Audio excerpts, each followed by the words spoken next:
Noches de ópera, un libro de Vladimiro Rivas Iturralde, 30 años, 30 y tantos años de ensayos y reseñas, crónicas y apuestas y reflexiones en la colección Imágenes del Tiempo de la Universidad Autónoma Metropolitana, plantel Azcapotzalco.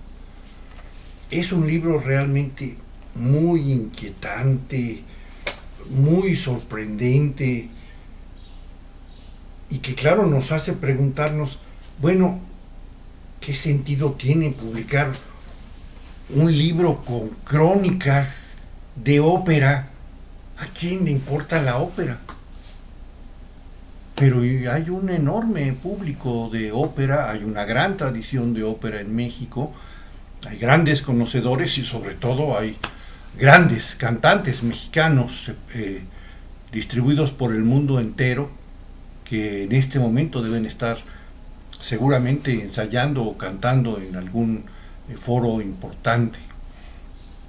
México ha sido por antonomasia desde el siglo XIX un espacio fundamental para las grandes compañías de ópera y desde luego para los grandes cantantes. Así justamente nos lo consigna Vladimiro Rivas en su artículo sobre la Callas en México. María Callas pues es claro, yo creo que es la gran diva de la ópera, pues no de todos los tiempos, pero sí del siglo XX, ¿no? Y María Callas, nos cuenta Vladimiro Rivas, llegó por primera vez a México el domingo 14 de mayo de 1950. Presentó ese año 4 óperas: Norma de Bellini, Aida de Verdi, Tosca de Puccini y El Trovatore de Verdi.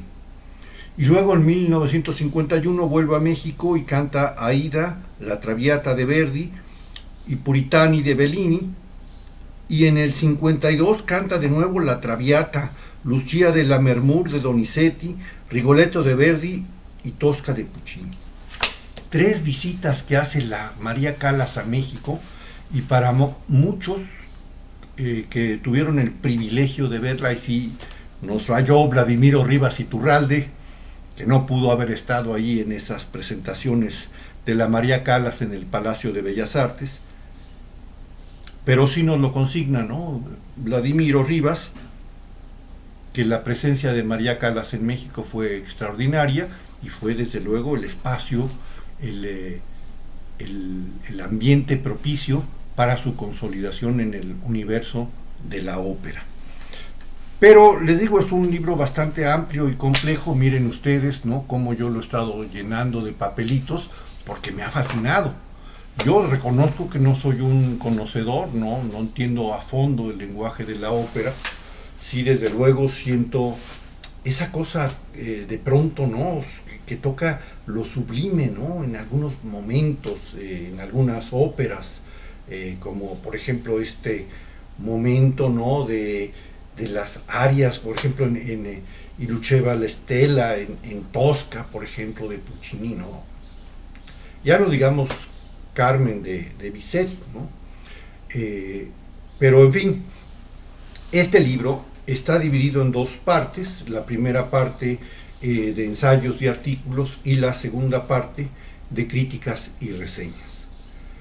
En la primera parte vemos incluso este espíritu didáctico en donde a lo largo de varios artículos y ensayos nos va orientando, nos va ayudando a que entendamos, ¿no?, ese lenguaje de la ópera, y también incluso nos habla de sus predilecciones, de sus reflexiones sobre lo que es el mundo de la ópera a través de sus ejecutantes, los grandes cantantes. Tiene un capítulo muy bueno sobre donde reflexiona sobre las características de los cantantes mexicanos, da algunas hipótesis de por qué hay tan buenos y tantos tenores y sopranos nacidos en México, que andan por todo el mundo.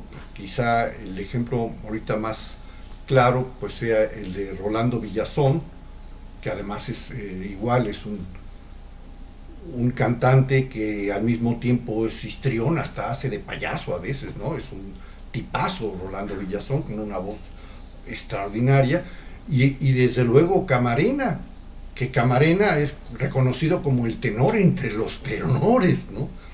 Y por ahí incluso en una de sus reseñas de la ópera, habla del debut en Bellas Artes de Eduardo Camarena, y justamente dice, le auguro un gran futuro a este tenor. Y sí, desde luego que junto con Araiza, con Fernando de la Mora, ¿no?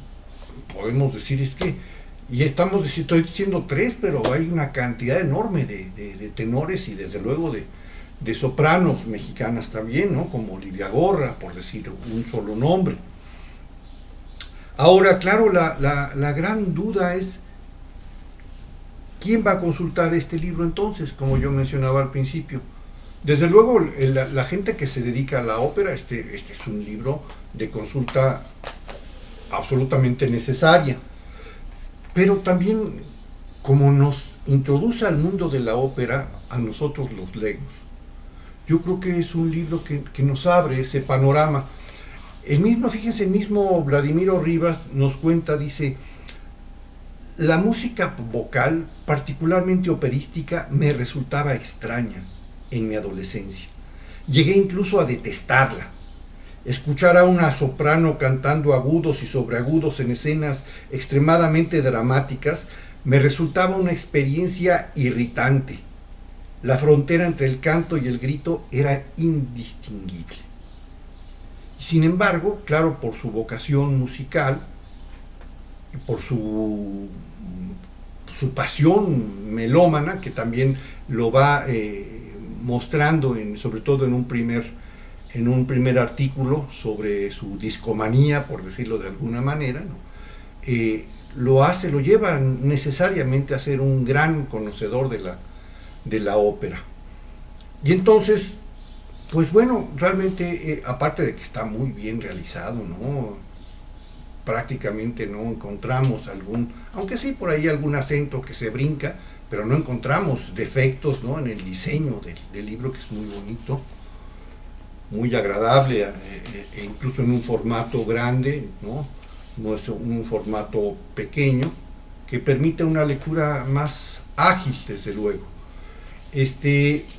Pero yo le pondría, pues, qué decir, dos grandes defectillos, ¿no? Uno, yo creo que habría valido la pena una introducción, quizá no del mismo Vladimiro, en que nos explicaran un poco históricamente de dónde viene la ópera y cuáles son sus características, aunque claro que Vladimiro Rivas poco a poco nos va soltando información, pero quizá habría valido la pena una introducción, y la otra, justamente con este sentido didáctico que tiene esta publicación, un glosario de los términos de la ópera y un índice onomástico para poder buscar, ¿no?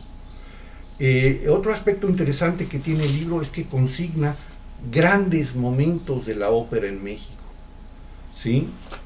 Óperas de todo, ¿no? Desde El Postino, que seguramente la habrán visto ustedes en el cine, y en esta versión en la ópera, o como la versión mexicanista de La Flauta Mágica de Mozart, hasta, desde luego, la presentación de esa gran experiencia operística en México de Don Giovanni de Mozart en marzo del 2015, que fue realizada por la Ópera de Bellas Artes, pero con el barítono inglés Christopher Maltzman, que es un barítono especializado en el personaje de Don Juan y que además es un actor extraordinario.